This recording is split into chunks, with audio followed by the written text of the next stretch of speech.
내가 거래하던 중국 1688 업체가 어느 날 연락이 되질 않는다. 주문은 밀려 있는데 업체가 납기를 맞추질 않아서 품절을 걸었다. 이런 경험이 있으시다면 이번 화를 꼭 시청하시길 바랍니다. 비즈 헌터입니다. 자, 이전 에피소드들에서는 아이템을 왜 좋은 것을 해야만 하는지에 대해서 설명을 했습니다. 오늘은 그 이유를 인지하고 있는 여러분들에게 좋은 아이템을 소싱해줄 좋은 업체를 구하는 방법에 대해서 말씀드리도록 하겠습니다. 일단 내가 장기적으로 온라인 사업을 유지하기 위해서는 내가 잘 팔기만 하면 안 됩니다. 바로 나에게 그 좋은 아이템을 장기적으로 소싱해줄 수 있는 좋은 업체가 나와 함께 해야 합니다.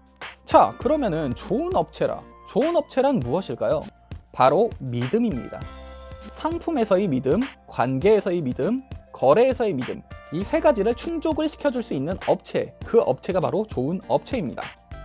여기서 말하는 상품에서의 믿음이란 당연히 퀄리티가 좋은 상품이고 물건을 소싱할 때 100% 하자가 없는 건 불가능하겠지만 최소화, 로스율이 약 10% 이하로 소싱을 해줄 수 있는 업체. 관계에서의 믿음이란 나와 거래하는 업체가 중간에서 유통 마진을 챙기는 브로커가 아닌 공장이라는 것에 대한 믿음, 내가 물건을 원래 가격보다 비싸게 사고 있지 않다라는 믿음을 가지는 업체입니다. 거래에서의 믿음은 만약 물건이 정말 잘못 왔거나 하자가 있을 경우에 이 거래에 대해서 업체가 정당한 책임을 지며 서로 약속된 거래 납기일을 잘 맞추는 믿음입니다. 자, 그런데 이런 업체를 찾는 게 쉬울까요? 물론 어렵습니다. 저처럼 중국에서 상주를 하거나 중국어를 잘 하신다면 조금은 수월할 수 있겠지만 그렇지 않은 경우에는 좀 어렵습니다. 그러니 좀 현실적으로 취할 수 있는 방법들 중 가장 베스트한 방법에 대해서 말씀을 드릴게요.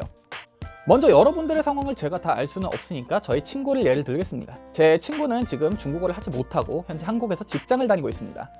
휴가를 써서 중국에 방문하는 것이 아니라면은 업체들과의 유일한 소통은 컴퓨터이고 소통 방법은 팝하거나 구글을 통한 번역기를 사용하는 것입니다. 만약에 여러분들의 상황이 이와 비슷하시다면 지금부터 제가 말씀드리는 방법을 한번 생각해 보시길 추천드립니다. 좋은 업체를 구하는 조건은 총 5개인데 내용이 좀 긴 관계로 오늘은 3개만 먼저 설명드리도록 하겠습니다. 자, 첫 번째로 상품이 좋아야 합니다. 먼저 상품에서의 믿음을 갖는 것, 이것이 바로 좋은 업체 선정의 시작입니다. 상품이 좋지 않으면 그건 그냥 안 좋은 업체예요.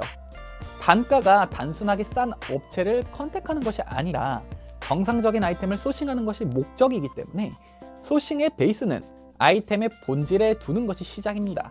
자, 이 방법으로는 일단 내가 원하는 상품이 있습니다. 그 상품의 샘플들을 여러 군데서 소싱을 받아요. 자, 예를 들어서 제가 10군데서 받았습니다. 가격과 상품의 퀄리티 등등을 비교를 하다 보면 10개 중에 7개는 자연스럽게 떨어져 나갑니다. 자, 그러면 이제 나머지 3개를 한번 봐보도록 할게요. 제 경험에 따르면은 남은 이 3개는 이런 식으로 나뉘는 경우가 많습니다. 자, 첫 번째 업체는 A 업체라고 할게요. A 업체에서 받은 상품은 퀄리티가 제일 좋습니다. 그러나 가장 비쌉니다. 대개 이런 상품들은 일반화를 하는 보통의 좋은 상품이 아니라 플러스 알파, 즉 높은 단가로 판매를 할 수 있는 프리미엄 상품입니다. 자, 이 남은 두 업체를 B, C 업체라고 할게요. 이 B, C 업체의 퀄리티는 A보다는 조금 떨어지지만 기존에 떨어져간 7개의 업체와 비교를 해보면 충분히 상품성이 있고 일반화를 할 수 있는 자격이 있는 상품입니다. 가격도 A보다 상당히 저렴하고요. 자, 그러면 이 A와 B, C 업체는 모두 하자가 없고 충분히 상품성이 좋은 아이템입니다. 자, 그러면 어떠한 업체를 선택을 해야 되느냐? 이는 본인이 가지고 있는 현재 상품들과 앞으로 본인이 만들어 나갈 스토어의 색깔, 브랜드의 색깔에 맞추어서 선택을 해야 합니다. 예를 들어서 유튜버로 예를 들자면 게임 유튜버에 고전 게임 전문 유튜버가 있고 격투 게임 전문 유튜버가 있는 것처럼요. 즉, 나의 상품들은 어떠한 퀄리티의 아이템들이 주가 되어서 판매를 할 것인가, 이를 염두에서 선택을 합니다. 이 과정을 정리를 하면은 A 업체의 아이템은 홍게를 넣은 홍게라면, 비행기로 치면 비즈니스석 이런 거고, B, C 업체의 아이템은 보통 라면, 그리고 비행기로 치면 이코노미석이 되겠죠. 당연히 홍게라면이 좋고 비즈니스석이 좋습니다. 하지만 그냥 라면이랑 이코노미석이 나쁜 게 아니잖아요. 이미 우리는 1차적으로 분별을 하였기 때문에 A, B, C 업체 모두 충분히 좋은 상품들이니까 남은 거는 내 상황에 맞는 선택입니다. 자, 두 번째로 자체적으로 공장을 운영하는가, 그리고 가공이 가능한 업체인가를 물어보는 것입니다. 첫 번째 방법으로 아이템에 대한 믿음을 먼저 만들었다면 그 다음 스텝으로는 관계에서의 믿음을 만드는 스텝입니다. 관계에서의 믿음을 만들기 위해서는 업체에 대한 확신이 있어야 합니다. 업체에 대한 확신? 그게 뭐냐면은 위에서 설명했던 거랑 동일하게 나와 거래하는 업체가 중간에서 중간 마진을 취하는 브로커가 아닌 자체적으로 공장을 운영하는 좋은 업체여야 한다는 거죠. 저는 이 두 번째 과정을 1차적인 브로커 분별 과정이라고 정의를 내립니다. 공장을 자체적으로 운영을 한다면 거의 대부분은 주문자 제작이 가능합니다. OEM 가능해요. OEM이 안 된다는 건 크게 두 가지로 나뉩니다. 하나는 정말 엄청나게 큰 업체라서 기존의 주문량을 감당을 못합니다. 그래서 OEM을 진행하지 않는다. 다른 하나는 공장을 가지고 있지 않은 브로커여서 안 된다는 겁니다. 자, 그러면은 이걸 어떻게 구분하느냐? 만약에 큰 업체라서 기존 주문량이 감당이 안 된다는 이유로 OEM을 진행 안 한다면 그 업체의 명을 중국 바이두에 검색을 하면 이 말이 사실인지 아닌지 확인할 수 있습니다. 그렇기 때문에 OEM 가능 여부를 통해서 1차적으로 공장과 브로커를 구분하는 것입니다. 이 과정은 브로커를 분별하는 것이 첫 목적이지만 장기적으로 봤을 때에도 정말 좋은 혜택들이 있습니다. 첫 번째 혜택으로는 내가 스토어가 커졌을 때 정말 큰 도움이 됩니다. 내가 사업의 규모를 좀 더 크게 확장하기 위해서 기존의 상품보다 기능적으로 업그레이드된 상품, 즉 OEM을 진행하고 싶을 때 추가로 업체를 찾아보는 불필요한 시간을 절약할 수 있습니다. 왜? 이 업체랑 바로 시작할 수 있기 때문이죠. 새로운 업체를 발굴하는 불필요한 시간이 세이브가 됩니다. 두 번째 혜택으로는 OEM 진행 시 혜택을 많이 받습니다. 내가 이 업체랑 장기적으로 거래를 하여서 관계가 형성이 되었다면 이 협상의 테이블에서 불필요한 설명 없이 내가 대화의 카드를 오픈할 수 있습니다. 왜냐? 나는 장기적으로 이 판매자와 거래를 하였기 때문에 이 판매자 역시도 나에게 어느 정도 믿음감을 가질 수 있기 때문입니다.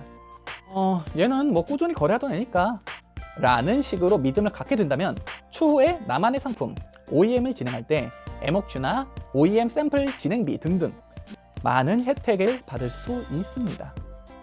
자, 이 OEM이 가능한지를 물어보았으면 그 다음 스텝으로 넘어갑니다. 세 번째로는 아리왕왕이 아닌 위챗 아이디를 추가한다입니다. 이거는 두 가지 이유가 있습니다.